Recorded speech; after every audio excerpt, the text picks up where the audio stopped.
Evangelho, segunda-feira da quarta semana do tempo pascal. O Senhor esteja convosco, Ele está no meio de nós. Proclamação do Evangelho de Jesus Cristo, segundo São João. Glória a vós, Senhor. Naquele tempo disse Jesus: em verdade vos digo, quem não entra no redil das ovelhas pela porta, mas sobe por outro lugar, é ladrão e assaltante. Quem entra pela porta é o pastor das ovelhas. A esse o porteiro abre, e as ovelhas escutam a sua voz. Ele chama as ovelhas pelo nome e as conduz para fora. E depois de fazer sair todas as que são suas, caminha à sua frente, e as ovelhas o seguem, porque conhecem a voz do pastor. Mas não seguem um estranho, antes fogem dele, porque não conhecem a voz dos estranhos. Jesus contou-lhes esta parábola, mas eles não entenderam o que ele queria dizer. Então Jesus continuou: em verdade vos digo, eu sou a porta das ovelhas. Todos aqueles que vieram antes de mim são ladrões e assaltantes, mas as ovelhas não os escutaram. Eu sou a porta. Quem entrar por mim será salvo. Entrará e sairá e encontrará pastagem. O ladrão só vem para roubar, matar e destruir. Eu vim para que tenham vida e a tenham em abundância. Palavra da salvação. Glória a vós, Senhor. Segunda-feira da quarta semana do tempo pascal, em nome do Pai, do Filho e do Espírito Santo. Amém.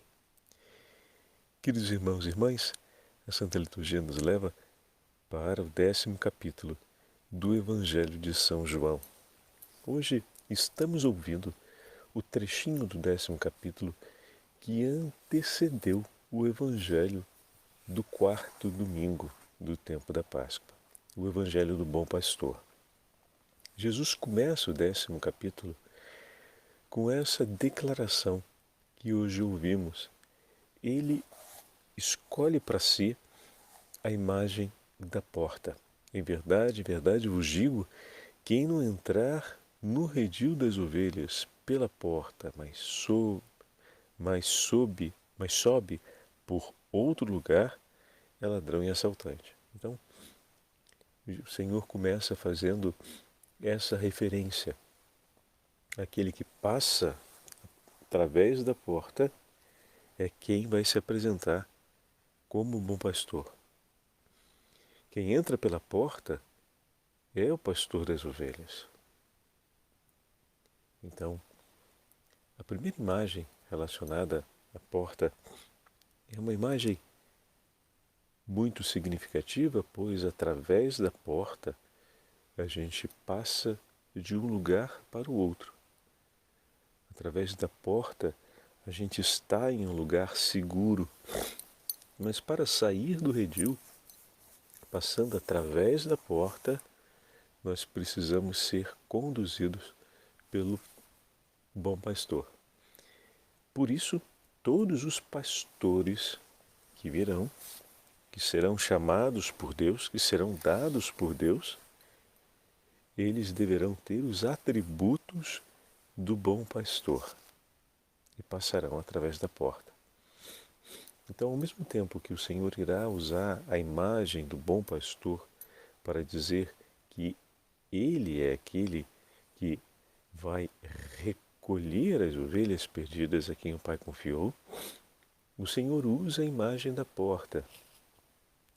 Todos aqueles que serão colocados à frente do povo para conduzi-los serão pastores escolhidos segundo o coração de Deus e irão agir conforme o bom pastor. Então, o pastoreio de todos aqueles que recebem uma porção do rebanho do Senhor deve ser a exemplo do bom pastor. Essa é a referência suprema e única da parte de Deus para que possamos cumprir o ofício de pastor do seu rebanho. E ao mesmo tempo, Jesus é a porta. porque não terá um outro modo de entrar no lugar que Deus nos preparou, de estarmos recolhidos na sua presença, que não seja através da porta, através dele.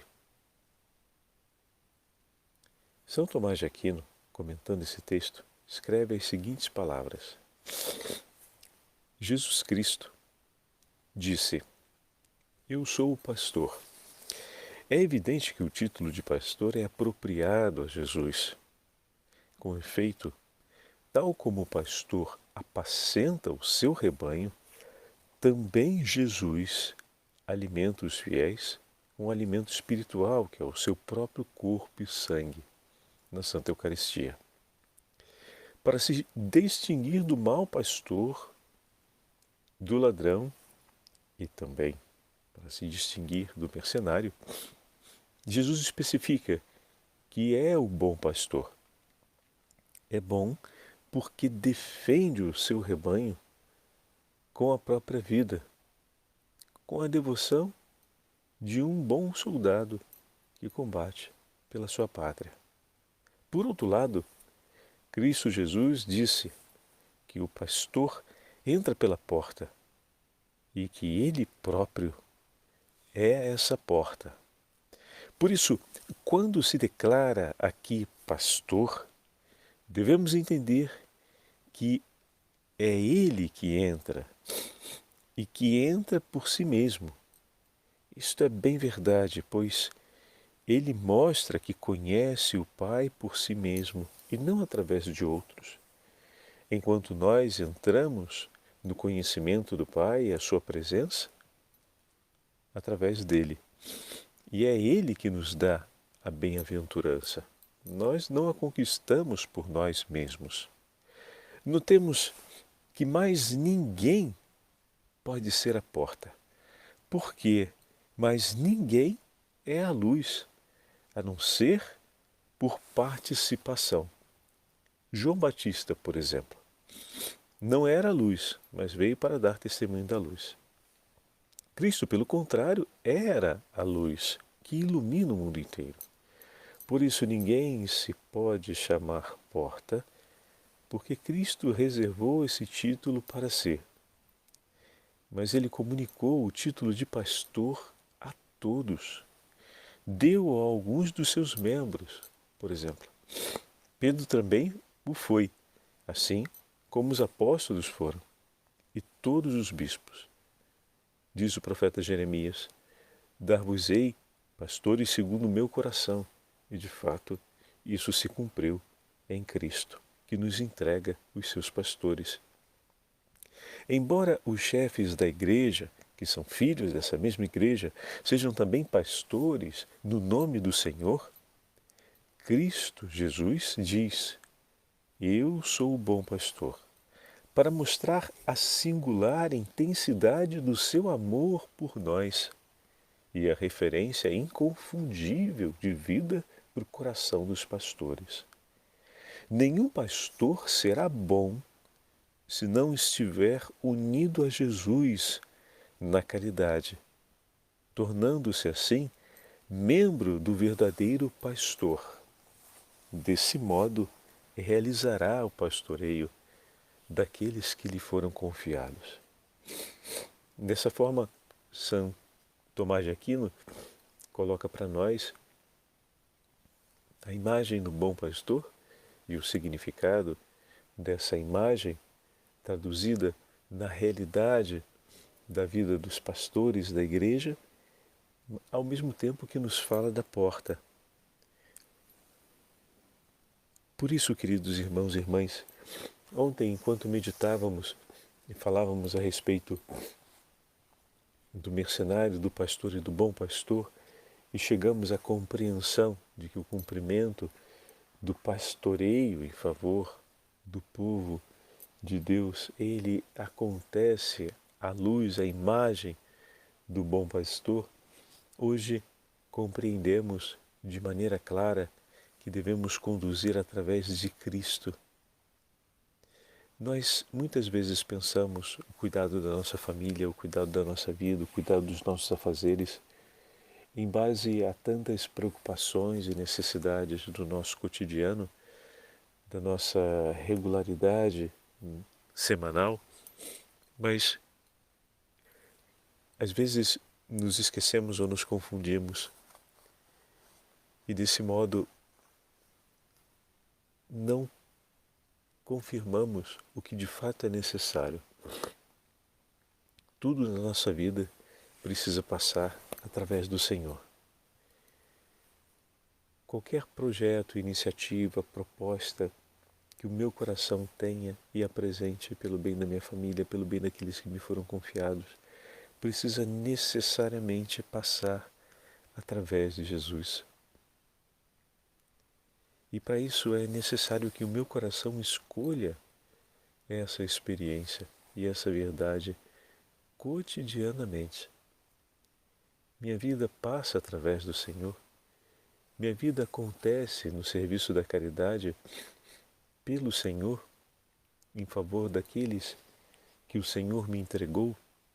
É Ele o lugar seguro através do qual eu sigo para conquistar o pão de cada dia. É Ele o lugar seguro através do qual eu passo para recolher em segurança a minha família. Como nós falamos pouco quando estamos juntos de Jesus, das coisas de Deus. Às vezes nós nos damos conta que, enquanto família, grupo social reunido, enfim, nós temos muito daquilo que o Senhor nos ensinou presente ali, né? Naquela imagem de fundo da nossa vida. Mas a gente toca pouco esses argumentos.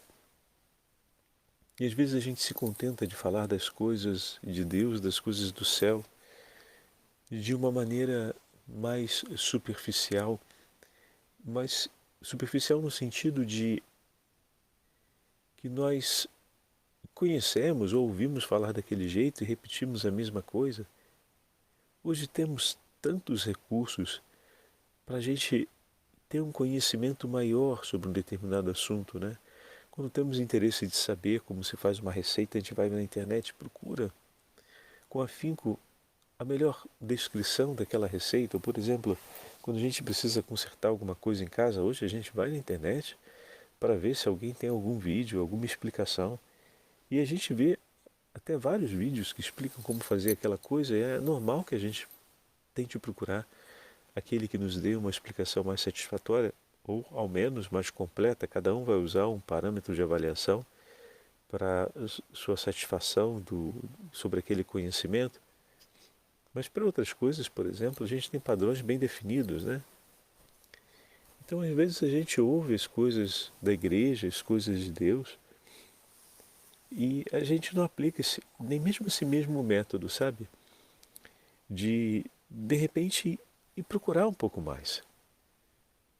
Mas buscando uma fonte segura, claro, porque de opiniões e informação, o mundo digital está cheio. Com qualidade, com referência, pouco. Não é tão fácil.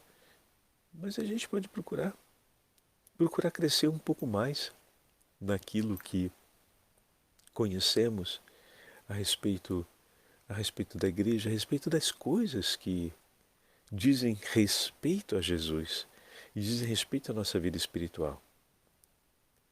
E desse modo enriquecer a relação com o Senhor, a relação com a igreja, para que o nosso coração possa encontrar essa felicidade. Quando estamos na escola, estudamos aquilo que é definido por outros, pela importância que tem e que muitas vezes nós não conseguimos compreender ou reconhecer, né? Quantos são os alunos que estudam matemática e no início estão um pouco chateados por terem que estudar aquilo porque não compreendem o significado, a importância daquilo. E se lamentam por fazer isso. Mas aos poucos, quando a gente vai conseguindo compreender o significado de uma coisa e sentir a importância do significado daquela coisa para a nossa vida, vai nascendo um interesse a mais. E até em alguns casos nasce aquela sadia curiosidade associada ao saber de ir buscar, né, a fundo uma compreensão melhor daquilo que foi conhecido. Também na vida espiritual e na experiência de oração, esse parâmetro pode se repetir. Ou seja, na medida em que a gente vai tendo conhecimento sobre uma coisa, é natural que desse conhecimento venha a vontade de progredir, a vontade de ir mais além, a vontade de estendê-lo e dessa forma aumentar a nossa compreensão. Procuremos durante essa semana pensarmos sobre isso, a fim de que esse desejo interior de saber mais das coisas do Senhor não seja apenas um flash de momento que passa no coração, mas que possa ser recolhido com satisfação, com alegria, porque ao longo desses anos já tivemos a oportunidade de conhecer e partilhar tanto sobre as coisas do Senhor. O coração por diversas vezes já se aqueceu no desejo de saber um pouco mais. Vamos procurar dar esse passo a mais na busca de conhecer os ensinamentos da igreja, conhecer aquilo que possa enriquecer a nossa vida espiritual, a fim de estreitarmos o nosso laço de amor com o bom pastor e também a fim de poder conduzirmos através dessa porta a pequena porção do rebanho que nos foi entregue. Quanto mais conhecemos o que vem do Senhor, mais forte e estreito será o nosso vínculo de amor com Ele. Que esse bom propósito que o Senhor muitas vezes já inspirou no nosso coração encontre agora o ânimo para poder seguir adiante, edificando a nossa relação de intimidade com o Senhor. O Senhor esteja convosco, Ele está no meio de nós. Pela intercessão da Beatíssima Virgem Maria e dos santos apóstolos de Cristo, abençoe-vos o Deus Todo-Poderoso, Pai, Filho e Espírito Santo. Amém.